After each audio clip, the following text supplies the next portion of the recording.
पञ्चैन्द्रियकारकं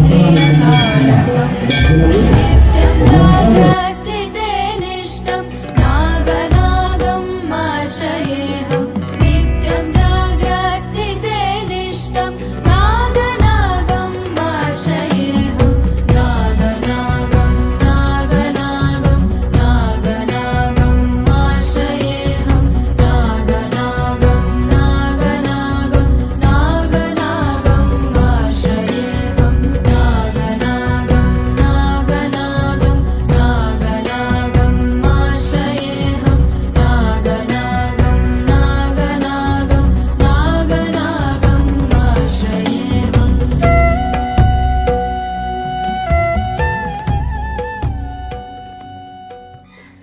నాగోబా దేవాలయం స్థల పురాణం చూసుకున్నట్టయితే గోండు గిరిజన మహాభక్తుడైన శ్రీ పడియేరు గారు శ్రీ శేషాయి నాగదేవతను దర్శించడానికి నాగలోకం వెళ్తాడు. నాగలోకం వెళ్తే అక్కడ దారపాలకుడు శేషాయి గారు లేరు, 7 లోకాలు తిరగడానికి వెళ్ళాడని చెప్తే ఈ పడియేరు గారు శేషాయి యొక్క తల్పం అంటే సింహాసనాన్ని ముట్టుకుంటాడు. ముట్టుకొని వెళ్ళి కేస్లాపూర్లో దాన ధర్మాలు చేస్తూ ఉంటాడు. శేషాయి గారు తన పర్యటన ముగించుకొని వచ్చి చూసేసరికి తన తల్పంను ఎవరో మానవుడు ముట్టుకొని అపవిత్రం చేశాడని తెలుసుకొని కేస్లాపూర్ వచ్చి భూమి ఆకాశం అంతా నోరు తెస్తాడు. మొత్తం ఆకాశం అంతా చీకటైపోతుంది. అప్పుడు దీనికి భయపడి పడియేరు గారు శాంతించమని కోరగా నాకు 7 కడవడ్ల ఆవు పాలు, పెరుగు, నెయ్యి, తేనె, పెసరపప్పు, ప్రబోధాలు ఇవన్నీ సమర్పిస్తే నేను శాంతిస్తానని చెప్తాడు. అప్పుడు అవన్నీ సమర్పిస్తాడు. తర్వాత పడియేరు గారు 125 గ్రామాలు తిరిగి గోదావరిలోని అస్థినామడుగులో స్నానమాచరించి కేస్లాపూర్లోని పుట్ట దగ్గరికి వెళ్తాడు. పుట్ట దగ్గరికి వెళ్ళడంతో శేషాయి గారు దర్శనమిచ్చి నాకు ప్రతి ఏటా పుష్య అమావాస్య రోజున అస్థినామడుగులోని జలాలు తెచ్చి అభిషేకించి 7 రకాల నివేదనలు సమర్పిస్తే మీ బాధలన్నీ పోగొడతానని హామీ ఇస్తాడు. హామీ ఇచ్చి పుట్టలోనికి వెళ్తాడు. అప్పటి నుండి నేటి వరకు పుష్య అమావాస్య రోజున ఈ పండగ ఘనంగా జరుపుతారు.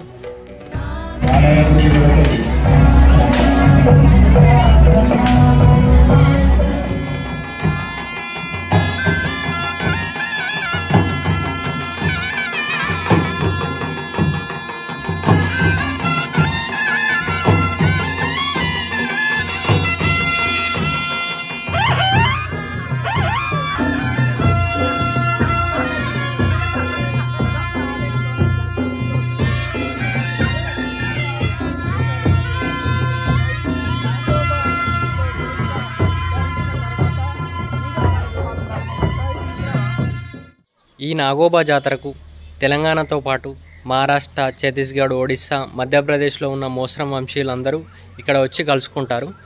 అలాగే ఇందులో కొత్తగా పెళ్ళైన వాళ్ళు వాళ్ళ కోడళ్ళని వాళ్ళ వంశానికి పరిచయం చేసుకుంటారు.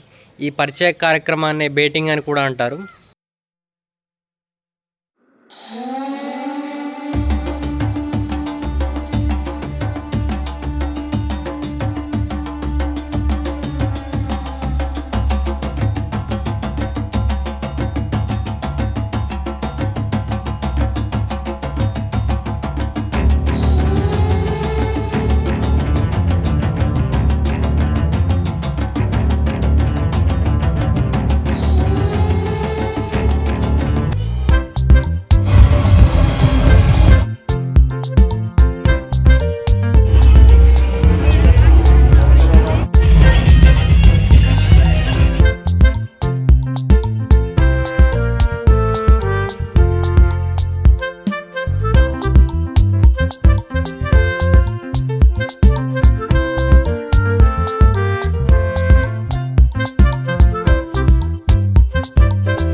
Thanks for watching.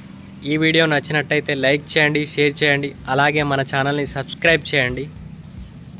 జై హింద్.